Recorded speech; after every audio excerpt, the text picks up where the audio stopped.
Trying to remember this off the top of my head. Here, I can look it up. Do you know off the top of your head how many NFL teams Sean Salisbury played for? Boy, I would say 4 is my guess. I think I have it as potentially 5 if we include offseason and practice squad. Is that right, Sean Salisbury? Are we at 5? That's a good question. I have to count. And I never was on a practice squad team. I was always on the regular roster. Okay. So 1, 2, Minnesota, San Diego, brief stint in Houston, and Indy. Yeah, 5. 5, right? Seahawks, 5, yeah. Indy, Yeah. Minnesota, Houston, San Diego. Here's why I ask. And welcome, most of by the it way. in Minnesota. Yeah. Good. And hey, how you doing? Thanks for coming on. Good to be on with you guys. Hell, I'm glad you asked the question. I don't even know the answer to my own damn career. Exactly. So there you go. Sean Salisbury with us here on Willard and Dibs, 95.7 The Game. So here's why I ask.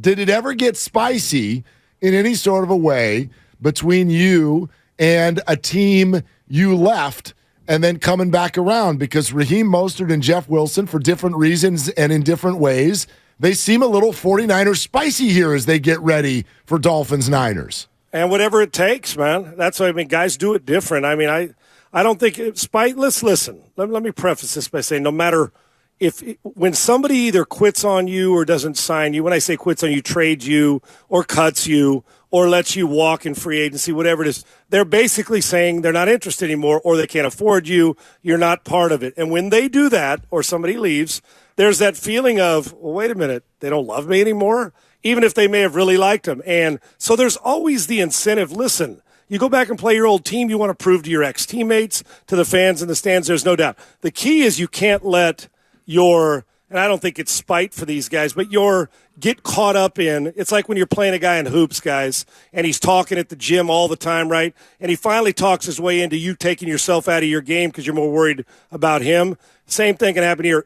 Once the game starts, it's football, and spice is okay. Some guys handle it. I was never bitter at X teams, but you're damn right. When I played against a team that I had previously played for, I wanted to play out of my mind or have a good game against them to send a message, but I tried not to let that use up my practice time or my week because I wasn't good. I'm not good enough like Caleb Williams to run around and make plays no matter what. I needed to focus on it. So it's okay to have that incentive. And if there's bulletin board material, use it to your advantage. But they still got buddies, but they want to send a loud message. I can't blame them. What about the message being sent from coach to coach? My laminated spreadsheet is better than your laminated play sheet. You got McDaniel and Shanahan, the master and the pupil. Is there going to be a little bit of, maybe showcasing my formation is better than yours on Sunday? Absolutely. That's such a great point.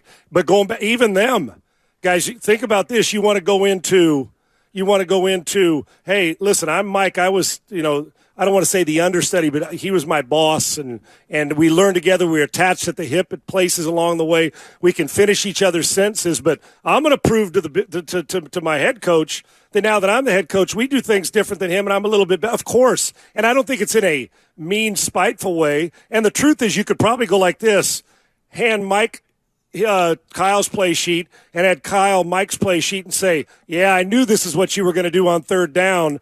Just different wrapper, honestly. And they'll do it different because one has more speed on the perimeter. The other, and Mike would rather run it more right now, but their efficiency is throwing the hell out of the ball. And so we know what they both want to do. There's not going to be surprises, but there may be one okey doke mixed in to get something going, but I think they pretty much know each other. It'll come down to execution. Both of them will design a great plan, and it usually does. But yeah, the gamesmanship, I can't imagine the nonsense that's talked when they get on the field during pregame warm-up, because, McDaniel talks that all the time to Tua. I would imagine Kyle and Mike are getting after it and having fun. But don't kid yourself. With all the fun and games and friends, you damn well know the other one wants to show the other one up and win the game, but you can't let your ego take over what you need to do on 3rd and 3 as opposed to show Kyle Shanahan or Mike McDaniel that I'm still the king, right? But it'll be that's a fun sidebar in this game. No, this is a really good one. It's got so many levels to it. Sean, what about this one? Especially with your quarterback history, I wonder how you would have felt in these situations. The well-documented story of Mike McDaniel showing Tua, I believe in you. You can be this player. And he's come out and he's played as well as any quarterback in the NFL. Meantime, the other side of the ball, Here's Jimmy Garoppolo, who was fired, left to be in shorts during training camp throughout the offseason, and then a broken ankle leads to him being the starting quarterback. Very opposite. His coaches told him, I don't believe in you. How do you see that affecting these two quarterbacks? I think we've already seen it with Jimmy. I mean, it's happened all the time, and Jimmy's responded. And you know what's crazy about it? Both of them, along with Hurts, and I guess Baker Mayfield, but Baker was being moved out of his building, to another place. Name me three quarterbacks more maligned and the questions surrounded them. Jimmy was supposed to lose his job. Hurts, we're not real sure if he's a guy that can throw it and run it equally well, and how good will he be as a passer. And Tua, remember we wanted to replace him, right? When Florida, we want Deshaun Watson. We're not sure Tua's physically good enough. Well, Tua leads under like the quarterback rating thing that ESPN does, the quarterback stuff. He's like one in like 15 categories. Under pressure, against zone, against in the red zone, backed up. I mean, he's off the charts. And Mike believed in him and said, listen, here's why. Like, see, I've looked in the mirror and said, Sean, you suck, like Tua said he did, or do you suck? But then the mirror talked back to me and said, yeah, Sean, 700 plays ain't going to fix it for you. With Tua, there's this ability, and Mike that's part of being great, guys, is getting buy-in however you do it. He got Tua to buy in. Tua got him to buy into accuracy, throwing on time, go get me weapons. And now he's a front runner for the MVP. On the other side, back to Jimmy. I think we've already got the answer how Jimmy responds during all this, kind of kick to the curb. Oh, he's just a guy. Well, here he is running, 15, 16 touchdowns against 4 or 5 picks, whatever it is, and playing really efficient football and answering the call and increasing his value and giving the 49ers a legitimate chance to win. Jimmy's answered it, but it was 180 degrees difference of how both franchises went about building their guy up. One built him up, one had to build himself up with the help of his teammates. And the teammates have been very helpful, especially that defense. We'll get to them in a minute. But first, the run game. If Christian McCaffrey is unable to go, they already lost Eli Mitchell. They're averaging just 4.4 per carry, which is 17th in the league. How can Kyle Shanahan get to his comfort zone of 30 rushes if he's got to lean on 2 rookies to carry the rock? I'm going to tell you what I do this week. And Lo and I talked about it a little bit. Deebo Samuel becomes he's carrying the ball because he's physical, and I can be versatile with him even if he doesn't touch it. I'm going to get Deebo more carries from that position, even if it's on empty the backfield and he runs jet sweep, inside zone. He is going to touch it a few more times if that's the case. But you also have to have trust. You got to trust that your scheme's good enough to at least give you enough that Jimmy can run play action. And then you're going to lean on. These are the times, guys, and you asked about Jimmy, guys, about how they went about it. These are the times, McCaffrey may not be able to go day to day, leaning on rookies. Where's Deebo going to be deployed? Isn't this when we expect the quarterback to step up his game, right? Another level. Jimmy, we may have to throw it 35 times, and you're going to have to respond and may have to match Tua throw for throw if it comes to that. I don't think they're going to abandon the run because I'm going to tell you what you don't want to do, even with that defense. You don't want to go 3 and out, 3 and out, 3 and out because they're getting people in space like crazy, and the ball comes out. So I would imagine Jimmy to elevate. You got to trust what you do with rookies and hope they're ready. But I would, in tough situations, Deebo Samuel would be catching it, running it, or catching it from the backfield this week more than he has since McCaffrey's been there. Sean, speaking of that show you did with Lowe, which you can catch every Monday right here on 95.7 The Game, you said in that football hour that at times you think Jimmy can't make the easy throw and that if he could, that would be a total game changer. Expand on that if you would. And it's not that he can't, but the thing for me, I'm not really worried about Jimmy, and you saw it this past week, guys. I'm not worried about him making a high-stress throw because I think he's pretty good at now. He may not have the physical ability that Allen or Mahomes have, but he'll make a difficult throw because he understands, and the ball comes out quick with him too. The thing that has hampered him is the common throw. Not all the time. I think he can make it. But that's what the deal is. A lot of times we're wondering, can a guy throw a hole shot versus too deep? Does he have enough arm? For Jimmy, for me, it is when you run a corner route or when Ayuk's open in the end zone, that you don't miss the open guy. You know, guys, think about when you're playing when we're all playing catch with our buddies, or you're playing hoops and you got a layup in 2-on-2 and you click it off the top, it hits off the rim, and you said, go up and dunk it and finish. Don't miss the common layup. I don't want Jimmy to miss the layups. It's the one in the Super Bowl. that's last week against Ike. It's the wheel route that you got a shot to put it in there and you just overthrow it. Can he? Yes. But in big games like this, which is one the offense and defense, and two of the teams that could meet again in February, they're both good enough, is to I'm not worried about the shallow crosser. It's that corner route, the corner squats, and I throw it to the back pylon. Do I make it where it's an easy catch when there's 5 yards of space? I'm not really worried about the 3 yards of space. It's the simple throw. If Jimmy will hit layups, the 49ers are good enough to not only win this game, but to win the NFC when all is said and done. And I think he can, but that's been my concern. Too many, when I say too many, a throw here or two throws there, the common throw in big moments is the one he's got to make. And we've seen big games swing on him not making those throws in big moments. On the other side, this defense, Sean, has been so nasty. 4 second-half shutouts consecutively. What do you think about the matchup, though, with Waddle and Tyreek against a secondary that hasn't really been tested deep too much? Yeah, I'm glad you asked that because I was just doing a podcast before I came on with you guys, and my number one key is exactly what you're talking about with this. And the 49ers defense, listen, if you don't bring it, you better bring a good supply of body bags because they're gonna hurt you. I mean, that's how good they can be. To me, the biggest key to this game, because even if you blitz Tua off the slot or bring somebody from secondary, the ball comes out so quickly, guys, and he's processing information so quickly.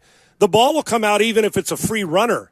Now if you get interior pressure, he's not a great scrambler east and west, so they're going to try to dial up different looks. But to me, the whole key is on the perimeter, whether it's slot or on the outside, is taking Tyreek Hill and Waddle, who got great speed. Guys, when you watch Miami during this year, doesn't it feel like you're watching 7-on-7? I mean, they're running to windows totally. that are like a Big 12 offense running against Big 12 defense. Like, damn, he just threw that, and there was an 18-wheeler that could have fit in there. Well, but he's still throwing on time. So for me, it's as the corners take them off their mark. You got to get your hands, and Mike will probably counter with motion and moving people around. The corners and the people, the slot corners and nickel and dime, you have got to make sure you get your hands on it. If they get a free release and you're chasing, they're going to create space. It doesn't matter who you are. You got to be physical at the line and take them off their mark. So 2 instead of 3 quick hitch throw or quick 3 and throw or catch and release, he has to take an extra hold. And if you make him hesitate a little bit, it takes them off their rhythm offense, and now the windows close a little tighter. Be physical at the line, and you can't give up the home run. If you've got balls enough to play press man and you don't get a hand on him, he's going to throw a touchdown over the top. So it depends. You're going to have to be multiple, but you better be physical with those guys because if they're playing in space, it wouldn't matter if you brought Mike Haynes and Lester Hayes back. They're going to get open. The difference is Mike Haynes and Lester Hayes are going to maul you at the line of scrimmage, so you can't get to that spot. Important matchup for the 49ers in the secondary this week. So, Sean, if I did 3 teams in each conference, if I say Miami, Buffalo, Kansas City, and then in the NFC I say Philadelphia, Dallas, San Francisco, do you agree with me that in one form or another I just named the Super Bowl matchup? I agree that you named the 6 best teams in the NFL. Right there. With teams like, even though they're 9-2, for some reason people don't buy in. I understand the history, but they... Vikings, the Jets are playing decent, but will Mike White elevate them again against good teams? We can go through, who are the Chargers? I think we're still wondering. You just, to me, named the 6 best teams in the NFL, and I'll be shocked if 4 of those that you just named out of the 6, Cincinnati's going to disrupt it somewhere. I'll be pretty shocked if 4 of the 6 you just named are not playing in the NFC-AFC championship game. And no love for Tennessee, Sean. I'm surprised with the gritty run game and the physicality and what Vrabel has done. I'm shocked, Sean. I'm stunned. I friggin' love him. Don't be stunned. Don't be stunned. I love him. Here's why. Now, and Burks is elevated. You guys see the way he's playing now? Yep, the rookie, absolutely. That, to me, got me on the – it's kind of like Cincinnati. Now, they do it in a different way. One's a little bit more finesse than the other. But my question is, and we talked about Jimmy making a certain throw, what's going to happen if you eliminate the run game? Now, that's easier said than done, but you run against a defense that they got to throw 40 times. Do they have enough perimeter weapons to beat you not in a slugfest, but in a stick and move contest where we're playing out? You know what I'm saying? Where it's not a slug. Now, if you want to get into a phone booth and play them, there's a good chance they're going to come out on the other side, and Vrabel might start hitting people too. I think they're as tough as there is in the AFC. But I'm just concerned when you play the great Burrow, Mahomes, even Herbert, Allen, can they keep up in a shootout? So they're going to have to play great defense, and Derrick Henry's going to get awful tired in the postseason if this keeps up. They're going to need him. Sean, who do you think wins between the 49ers and the Dolphins? If this game was being played in Miami, I'm taking the home team, and I don't usually just like to go there. I'm going to take. What's the spread? 3.5, I think something like that. 3.5 or 4 actually. Yeah, I would probably take Miami with this. I think this is a field goal game. I do, and we're going to find out. What is that saying, guys? Irresistible force versus a movable object type of thing, and we're going to find that out. But both quarterbacks are similar in the fact that the ball comes out and they're pretty accurate. One's got more playmakers on one side. One's got more playmakers. I'm curious here.